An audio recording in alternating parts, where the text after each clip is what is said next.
Hello and welcome to another Doctor's Assistant 1 video, and today I'm doing a video on my thoughts on Series 5 of Doctor Who. This is Series 5, for those of you who don't know. It's a limited edition one as well, which is good because I actually like the series and it makes sense to have a limited edition of a series you like. It's just a bit odd considering that the next series, Series 6, I also have that limited edition, which is a bit odd considering I'm not the biggest fan of Series 6. So, but yeah,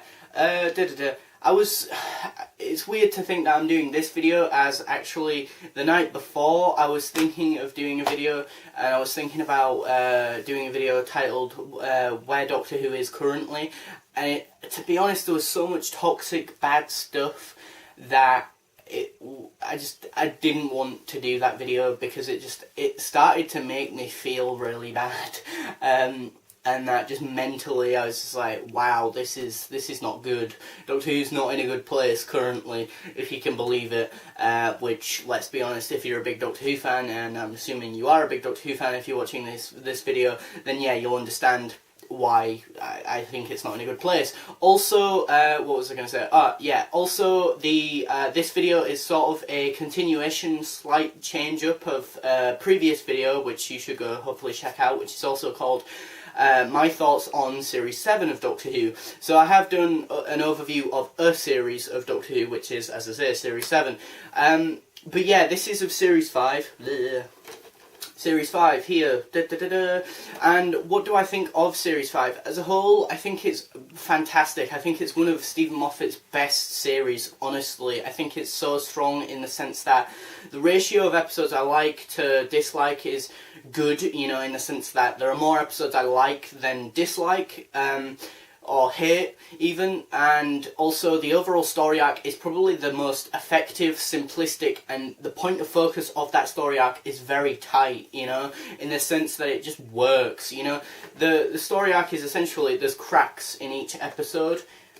There's a crack in each episode, and that's about it, and then it builds to something. It's visual, it's simplistic, it's easy, it's simple and effective, you know, because of that. I adore the overall story arc of Series 5, and I adore its simplicity and its effectiveness. I mean, I've heard a lot of people in retrospect say that it was too shoehorned in there all of the time, but at least it's just a visual thing. At least it's not like Series 6 where you've got, in the first episode, you've got, you know, is Amy pregnant, is she not? You've got the death of the Doctor, and you've got who's this girl who's just randomly regenerated right at the end of the story, you know, the two-parter. And there's just those three story threads, too much information for me, you know. Yeah, okay, all three of those are visual, I think. Yeah, all three of those are pretty much visual. Well, the Amy thing, she mentions being pregnant and then not being pregnant and stuff along that line, and it's just too much to contend with, whereas at least, yes, I get and respect the cracks may have been in too many episodes here and there, but again, they were just like little Easter eggs, little things you could see every now and then, and they weren't so oversaturating that episode. You know, Beast Below is an okay story on it, in and amongst itself. It's not brilliant, it's okay, but with the crack at the end, you know, on the spaceship, it's not like really sort of watering down the rest of the episode. It's self-contained, it just sort of adds a little bit more to it. It's a bit like, huh, I didn't notice that before, or, oh, that's interesting. So yeah, for example, I mean, I think the only episode I really do dislike, probably The Lodger, Hungry Earth and Cold Blood. I mean, those are the only ones that I really dislike. I mean, Hungry Earth, Cold Blood feels just too much like Doctor Who and the Silurians, but modern. And I think if you're a New Who fan, then you will probably really like this one. But again, because it feels like a carbon copy and a rehash of what we already had in the past. And I don't actually mind the Silurian update, to be honest, of the design. Surprisingly enough, it's just that a lot of people really bash on that and hate on it, which isn't my problem. It's just the similarities. There's too many similarities to the past of a similar story, or the exact same. They take the best bits and the structure and that of Doctor Who and the Silurians and do very little new and that. you know, either do something fully new with the Silurians or just don't have them there at all, really, personally. And the Lodger is just, you know, boring, it's dull, it's bland, it's got a few nice scenes here and there and that, but it's just boring. I think, you know, Victory of the Daleks is one of those ones that is very controversial, and, well, not controversial, I think a lot of people do dislike it a lot, and I think it's okay. I think as a story on its own, I think it could work, but I think it's overall, because it's a Dalek story, I think it gets more hate than it deserves. I think as its own World War II story, excluding the Daleks, I think it could have worked. If it had different enemies, then it would have been a lot better. I think people would have been a lot more merciful to it. And again, it's weird. It's one of those stories where I sometimes watch it, I sometimes like it a bit, and then sometimes hate it quite a bit. You know, it's not one where I definitely or definitively like or dislike it, you know, which is a bit odd.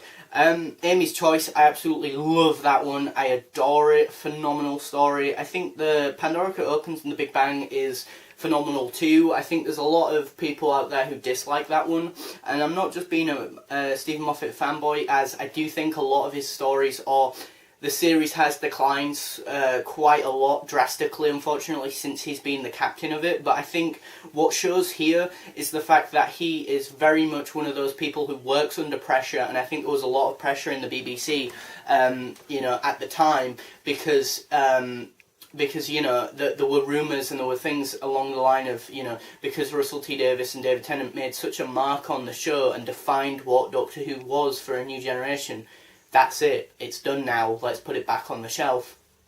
You know, and I think Stephen Moffat was like, no, me and some other people who agree with us think that it should still continue on. Yes, they've made their own mark, but other people can do it too, but in a different way, and that's what makes Doctor Who brilliant. And I think this is so refreshing and different from RTD's era, in the sense that, you know, the pacing, the fast-pacedness, the youth of the 11th Doctor, the mad boffin, like, you know, get up, you know, the interior, the TARDIS being more like a playground and more of a Wonderland like esque like thing, just correlates well with his sort of, you know, fairy tale esque like era, really.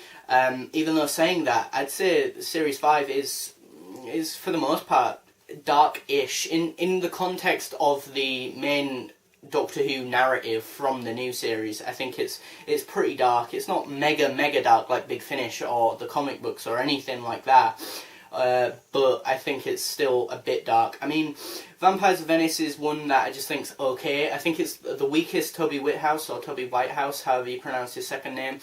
I think it's his weakest story, but I think in the context of this listing, you know, in this, I think it still holds up pretty decent.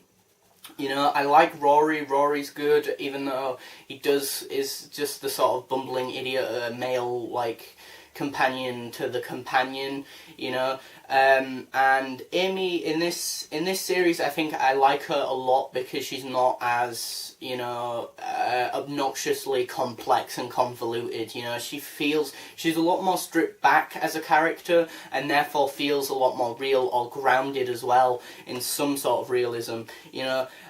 Whereas by Series 6, for me, I felt like it had gone too far, it had gone too complex and convoluted with her, and then I was just lost interest and I was just bored with her character. Whereas by this point, I was still hooked, even if by the 11th hour to the Pandorica Opens Big Bang, she is way more complex, you know.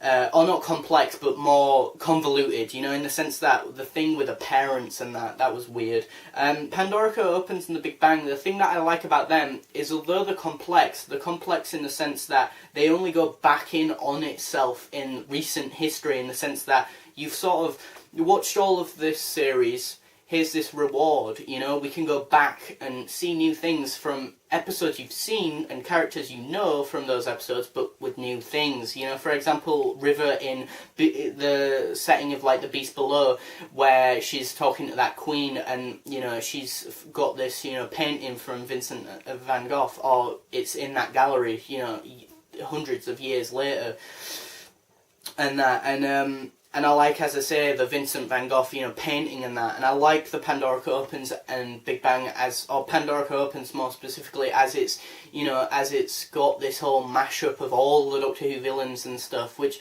prior to Stephen Moffat taking over, that had never been done in Doctor Who. That was unheard of. Obviously, these days it's like, you know, every other week we get, you know, a fairground ride of Dalek Cybermen and Weeping Angels in the catacombs of Gallifrey, which is so freaking dumb. Stop doing that. But yeah, but up until that point it was unheard of and that. And I mean, to be fair, I adore the idea of the Pandorica and I love that, you know. It was well designed. I thought, to be honest, it was Sutekh, Omega, you know, Morbius, you know. I thought one of those would be in the Pandorica, but to find out that it's the prison for the Doctor is still pretty cool. I think Moffat has a weird thing for making the Doctor be in prisons, you know, considering Pandorica. Then in Series 6 opener you've got that like massive black cube, and then in Heaven Sent obviously you've got that castle, which is essentially like the Doctor's own like labyrinth of hell, essentially, that he's got to gruelingly get through to finally get rid of the grief of Clara's demise. You know, so clearly Stephen Moffat, as much as he likes the Doctor as a character, clearly likes also, you know, making the Doctor very much, you know, sort of go through his paces at times. But then again, on the flip side, he is merciful, and, you know, in the sense that, you know, every now and then we get episodes like The Husbands of Riversong, which I liked. I thought it was okay, but Angels Take Manhattan, Flesh and Stone. Oh no, Angels Take The Time of Angels even, and Flesh and Stone. I think that one's a solid Weeping Angel story. I think it's decent. I think it might actually be a bit better in Blink than Blink in some aspects and that. And apparently that was actually Matt Smith's first recording. He recorded that first, and that's insane considering the performance he gives in that is superb or sublime in that story for me. And that I would never have guessed that he was, you know, that was his first story apparently on the shoot, you know, and that I only found out that because of the commentaries and that. As I say, I think this series wins in both the two main criteria how I rank a modern series of Doctor Who, which is one, the, you know, ratio of episodes, you know, there's more good than bad, obviously, and the story arc, it stacks up well. Again, it's more restricted, it's more self-contained than any other series. It's got, you know, it's got some other stuff about the Silence, which does actually go somewhere with the Series 6 opener, and I think that's a nice thing a nice little Easter egg that you can go back on Series 5 and rewatch and then notice that maybe. But you also get that flashback anyway in the beginning of Series 6, but I just think later down the line he just got way too complicated, and, you know, I think he just assumed Matt Smith had, you know, wanted to do the Doctor for quite some long time, and that's why he had so many different seeds planted and so many different things going here, there and everywhere and that. And because of the shortness of Matt Smith's tenure, he just scrambled something together that was the Time of the Doctor. Whether or not that was good enough is up to you, I guess, really. I mean, you know, and I do like this series. I think, again, it's the cinematography, the writing is solid. You know, it's not perfect by any means. There are low points like The Lodger, Victory of the Daleks, Beast Below, but there are also very good high points like The Time of the Angels, Flesh and Stone, The 11th Hour, Pandorica Opens, Big Bang, Vincent and the Doctor, you know, sublime episodes. So yeah, I would definitely recommend Series 5 to anyone who's wanting to get into Doctor Who or for some reason hasn't watched Series 5 of Doctor Who. You know, you've got new Doctor, new companion, new TARDIS. It's a new chapter and a new era for Doctor Who. It very much feels like going from Jon Pertwee's era, with RTD very much being earthbound a lot of the time, or doing earthboundy type stories and doing good character development with real characters, to doing the Tom Baker like transition to this is now, you know, a fairy tale, bombastic, wild, let's go into space every other week, or, you know, stuff like that. You know, very few stories in that series are earthbound, and even if they are, sometimes they're not as earthbound as you would think, maybe. But yeah, thanks for watching, comment, rate and subscribe.